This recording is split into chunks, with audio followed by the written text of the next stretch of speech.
when you were buying that 25-acre parcel, was there any other factors about the farm that made you want to buy it other than the opportunity to get it drastically below market value? So yes, I would say that for sure, because I knew that property quite well. In fact, when I was a kid, I used to hunt down there, and this piece of property hasn't been touched in, I would say, 40, 50 years. So it was completely overgrown.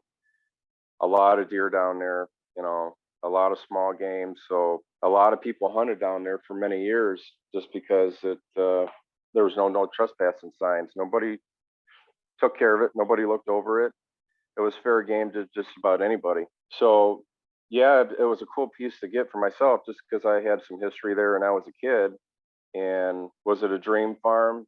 Not at all, but it was a start to eventually get where I wanted to be. So when you bought that, what was it like starting on, like you finally bought a piece of ground and now you have all these ideas? What was it like going from, I just bought this farm and now trying to put these plans together that were in your head before buying it?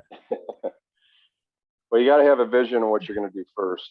And then you got to kind of make a plan. And the vision was, try to get in there and establish some trails so you can get from one end to the other end, because the piece was rectangular.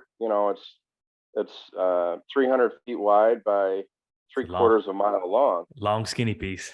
And you only have, one access point to get in there. So you got to kind of think that through on where you can come in without bumping all the deer and try to hunt it. We decided to put a trail, going from one end to the other. It just ran parallel with the tracks for three-quarters of a mile. We went in there with chainsaws and a walk-behind brush hog. Oh boy. And it took us 3 years to get done. I get it. That's an undertaking. You go in there and after hunting season and start in January and work all the way through March and try to get done as much as you can. And it took a while, but a lot of sweat equity and ended up paying off by doing that. Yeah. You can get a lot done with the chainsaw, but it's definitely a lot of time and manual labor. And I think myself, I'm guilty of this too, of like, well, you just do that. And like when you're out there doing it, like, this is it's a lot more, not necessarily labor intensive, because I know it's hard work and you'll be sweating your tail off, but it's more of the time aspect of like, okay, where do I find unblocked time to go do it without getting interrupted or having other obligations? I think that's probably one of the hardest things. I'm sure you can agree with that, being all the different things you have going on in a family. Yeah. We got 2 kids and a side business, and trying to do this on the weekends. It was, you just got to put your head to the ground and get in there and just get it done and try to make the best of it. Each year we knock off another, piece to get us a little bit farther to where we needed to be. And we went in there and cleared some areas and put some food plots in. That was the first thing that we did is make areas to establish food plots. And that took some time. Each year they just kept on getting a little bit bigger and bigger. And, by the time we're done, we had 3 acres that we had cleared that we set aside just for food plots. So from year one to when you eventually sold this farm, how much did the farm, so like, let's say the day you bought it, on a scale 1 to 10, what would you have rated that farm in terms of hunting quality? I would say it was probably a 5 or a 6. There was deer in there. I think they were in their bedding because it was so thick and overgrown that, there was a lot of cover for them, but there was no food. I knew we'd be pushing deer out when we hunted it. So there's so many other places that they can bed, nearby.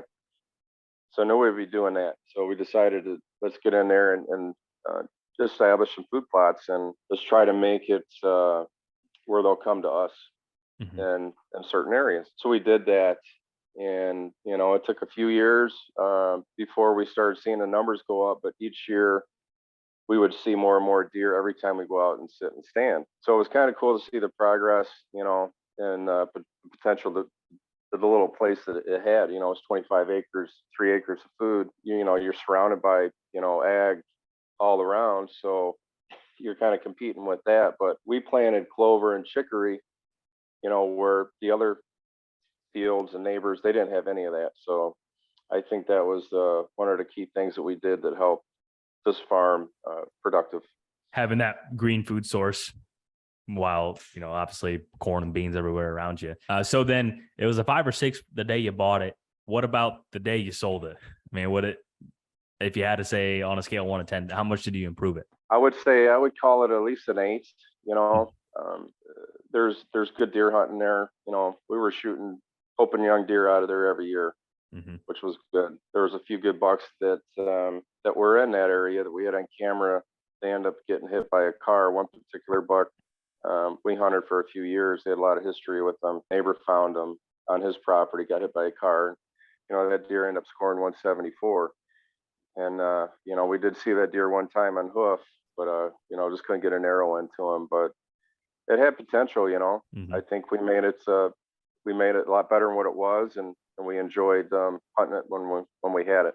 Yeah, because of how the farm laid out, like the west side was where you guys put a lot of work in and put in the food plots, and like the east side, I'm sure that's what it all looked like at one point. And for anyone listening, it's like you know, an overgrown piece of chunk of timber with a little bit of a lowland, and then like the other side was just absolutely manicured and gorgeous, and like the cedars that butted up to the neighbors. I mean, that farm, I had so much fun selling that farm, because whether people realize they saw the potential in it or not, like you definitely did a lot of things really cool on that parcel. And it's like it was just fun. People sometimes I know from just the feedback, people were a little concerned with like the shape of it or the size of the farm. And I'm thinking, in terms of where this farm's at and like the value of what you would get for that 25 acres, like I still haven't seen a better 25-acre parcel come up since we listed that and got it sold. I mean, and I'm not trying to be partial, but I really do think that.